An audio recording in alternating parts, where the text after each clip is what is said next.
America అధ్యక్షుడు Donald Trump తన truth సోషల్లో ఒక పోస్ట్ పెట్టాడు. We got him.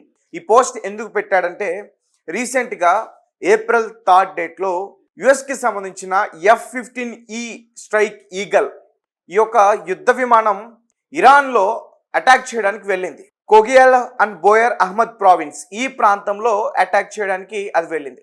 అక్కడికి ఎందుకు వెళ్ళిందంటే అక్కడ ఇరాన్కి సంబంధించిన ఎయిర్ డిఫెన్స్ సిస్టమ్స్ ఉన్నాయి, అలాగే ఇరాన్కి సంబంధించిన మిలిటరీ బేసెస్ కూడా ఉన్నాయని వారు అటాక్ చేయడానికి వెళ్ళారు. F-15 ఫైటర్ జెట్స్ 2 వెళ్ళాయి, అలాగే వీటితో పాటు A-10 అటాకింగ్ జెట్ వోర్తాగ్ ఇవి కూడా వెళ్ళాయి. ఈ రెండు కూడా అటాక్కి గురయ్యాయి. అయితే F-15E స్ట్రైకల్ ఈ ఫైటర్ జెట్ నుంచి 2 పైలట్లు ఎజెక్ట్ అయ్యారు. అయితే వెంటనే ఒక పైలట్ని యుఎస్కి సంబంధించి స్పెషల్ ఫోర్సెస్ రెస్క్యూ ఆపరేషన్ చేసి కాపాడగలిగాయి. అయితే రెండో వ్యక్తి మాత్రం కాపాడలేకపోయారు.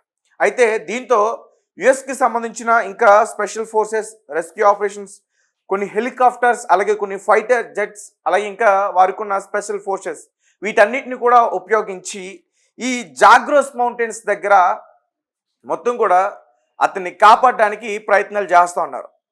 సో ఎప్పుడైతే ఆ రకంగా వాళ్ళు ప్రయత్నించారో కొన్ని హెలికాప్టర్స్ని కూడా ఇరాన్కి సంబంధించిన ఎయిర్ డిఫెన్స్ సిస్టమ్ డ్యామేజ్ చేయగలిగింది.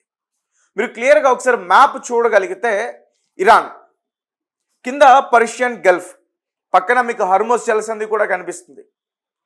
అలాగే పర్షియన్ గల్ఫ్ పైన ఈ జాగ్రోస్ మౌంటైన్, అంటే ఇరాన్లో అంటే మధ్యంలో మొత్తం కూడా ఆ చివరి నుంచి ఈ చివరికి మొత్తం ఈ జాగ్రోస్ మౌంటైన్సే ఉంటాయి. సో ఇవి చాలా చాలా ఎత్తైన పర్వతాలు. అందుకే ఇరాన్ని ఈ గల్ఫ్ కంట్రీస్ అన్ని కూడా ఎదుర్కోవాలంటే చాలా కష్టం. సో ఇరాన్కి ఈ జాగ్రోస్ మౌంటైన్స్ అన్ని కూడా కొంచెం ఫేవర్గా ఉన్నాయని చెప్పుకోవచ్చు, ఎందుకంటే అవి కరెక్ట్గా మధ్యలో ఉన్నాయి.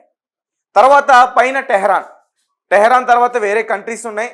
వారి నుంచి ఇరాన్కి ఎటువంటి ఇబ్బంది అయితే లేదు. కానీ గల్ఫ్ కంట్రీస్ నుంచి అయితే మాత్రం ఇబ్బంది ఉంది. ముఖ్యంగా గల్ఫ్ కంట్రీస్లో యుఎస్కి సంబంధించిన ఎయిర్ బేసెస్, మిలిటరీ బేసెస్ ఇవన్నీ కూడా ఉన్నాయి. అవన్నీ కూడా ఇరాన్ పైన అటాక్ చేయడానికి ఎక్కువగా ట్రై చేస్తున్నాయి. అయితే టెహరాన్ పైన అటాక్ చేస్తున్నాయి, అంటే తిరిగి మొత్తం కూడా పైనుంచి ఆ జెట్స్ అన్ని కూడా తిరిగి వచ్చి అటాక్ చేస్తున్నాయి. అయితే రీసెంట్గా ఏదైతే ఈ కోగిలా అండ్ బోయర్ అహ్మద్ ప్రావిన్స్ ఇక్కడ ఇరాన్కి సంబంధించిన కొన్ని మిలిటరీ బేసెస్, ఎయిర్ బేసెస్ ఉన్నాయి, డిఫెన్స్ సిస్టమ్స్ ఉన్నాయి, వాటిని అటాక్ చేయడానికి వారు ప్లాన్ చేశారు. అండ్ దీనికి దగ్గరే బూషెహర్ కూడా ఉంటుంది, న్యూక్లియర్ వార్ హెడ్. రీసెంట్గా దానిపైన కూడా అటాక్ చేశారు. అయితే ఈ రెండు కూడా కువైట్కి చాలా దగ్గరగా ఉంటాయి. కువైట్ యుఎస్కి ఫేవర్గా ఉంది. కువైట్లో యుఎస్కి సంబంధించిన బేసెస్ ఉన్నాయి. సో అక్కడి నుంచి అటాక్ చేయగలుగుతున్నారు. రీసెంట్గా కొంతమంది ఇలా అటాక్ చేయడానికి వెళ్ళి ఎమర్జెన్సీగా కువైట్లో ఏదైతే యుద్ధ విమానాలు ఉన్నాయో వాటిని ఎమర్జెన్సీగా ల్యాండ్ చేయగలిగారు. అలాగే కొంతమంది ఎజెక్ట్ అయ్యి కువైట్లో ఆ పారాచూట్ల ద్వారా కూడా ల్యాండ్ అయ్యారు. ఒక మహిళ నిన్న కువైట్లో ల్యాండ్ అయింది. అంతకుముందు కూడా 2 పైలట్స్ ఇదే రకంగా ల్యాండ్ అయ్యారు. సో వారికి ఎటువంటి ఇబ్బంది అయితే లేదు, ఎందుకంటే కువైట్ యుఎస్కి ఫేవర్గా ఉంది కాబట్టి.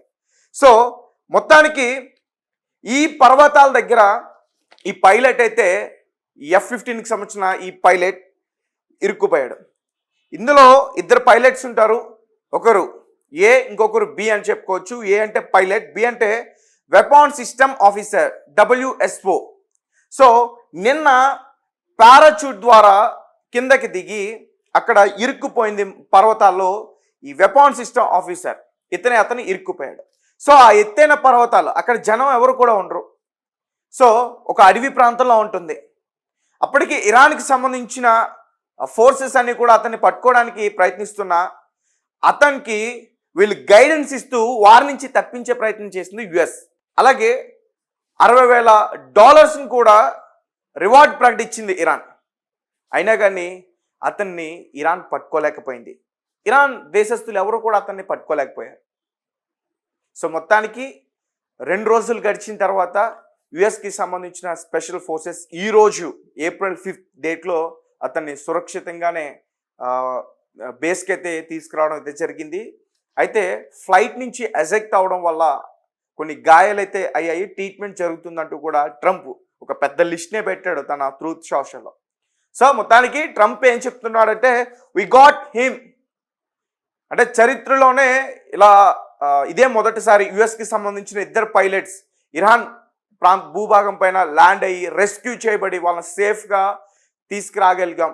సో మా పవర్ ఏంటో చూపించామంటూ కూడా ట్రంప్ ఈ రకంగా పోస్ట్ అయితే పెట్టడం జరిగింది. సో అలాగే రెస్క్యూ చేస్తున్నప్పుడు కూడా ఇరాన్కి సంబంధించిన ఎయిర్ డిఫెన్స్ సిస్టమ్ యుఎస్కి సంబంధించిన హెలికాప్టర్స్ని డ్యామేజ్ చేయగలిగింది.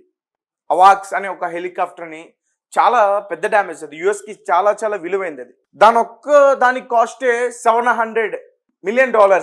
సో అలాంటి దాన్ని ఈజీగా అటాక్ చేయగలిగింది.